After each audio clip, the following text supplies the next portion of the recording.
بڑا امپورٹنٹ ہے پاکستان کی فیوچر کے لیے. سو اس لیے ہم خاص طور پہ داد دیتے ہیں اپنے سپریم کورٹ پہ کہ جب واضح ہم نے اپنی گورنمنٹس قربان کی, آئین کو دیکھتے ہوئے وکیلوں کے ساتھ پہلے بیٹھے, وکیلوں نے ہمیں شور کیا کہ 90 دن سے آگے جا ہی نہیں سکتا, پھر ہم نے اپنی حکومتیں قربان کی.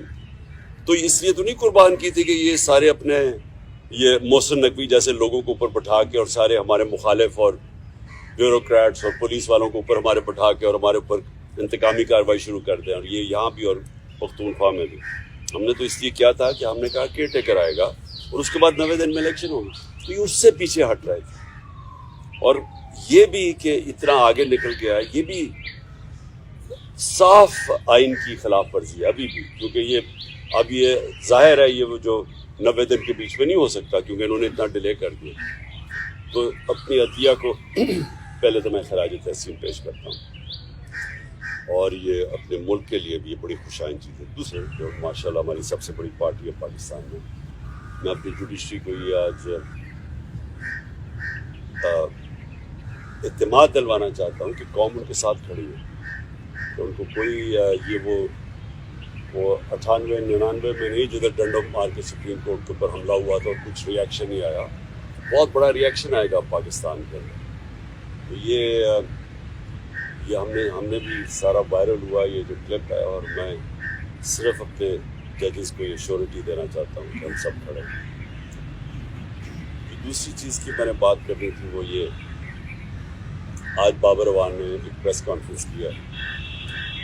دیکھیں پہلے تو خطرہ مجھے کس سے ہے, میں نے جن 3 لوگوں کے نام لیے تھے میرے اوپر جب واردات ہوئی, تو میں نے ان تینوں کے نام لیے, تو ہر چیز جو اس کے بعد ہوئی میرے اٹیمپٹ کے بعد وہ مجھے کنفرم کرتی ہے کہ وہ تینوں ملوث تھے اس میں.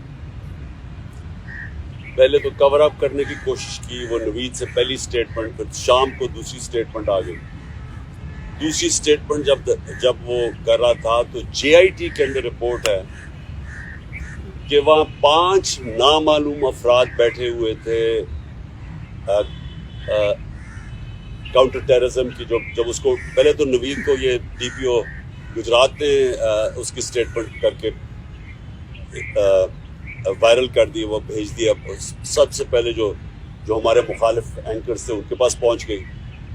اس کے بعد اس کو اٹھا کے لے کے گئے کاؤنٹر ٹیررزم ڈپارٹمنٹ میں.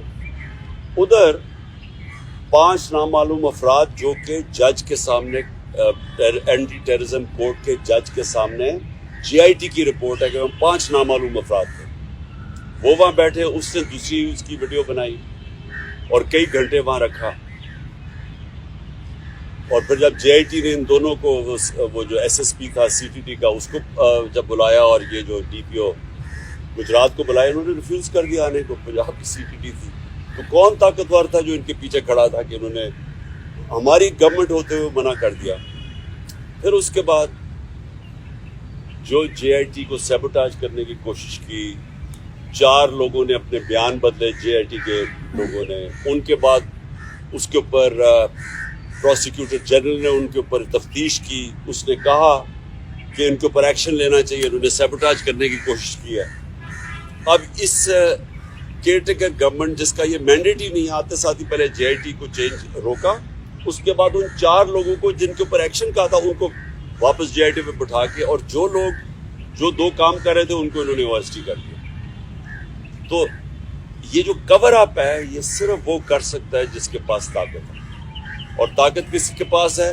ڈرٹی ہیری کے پاس طاقت ہے, رانا ثناء اللہ کے پاس طاقت ہے, اور شہباز شریف. یہ جو تینوں میں نے نامنیٹ کیے, اس کے علاوہ یہ نہیں ہو سکتے, اس کے علاوہ یہ سیبوٹاج نہیں کر سکتے JIT.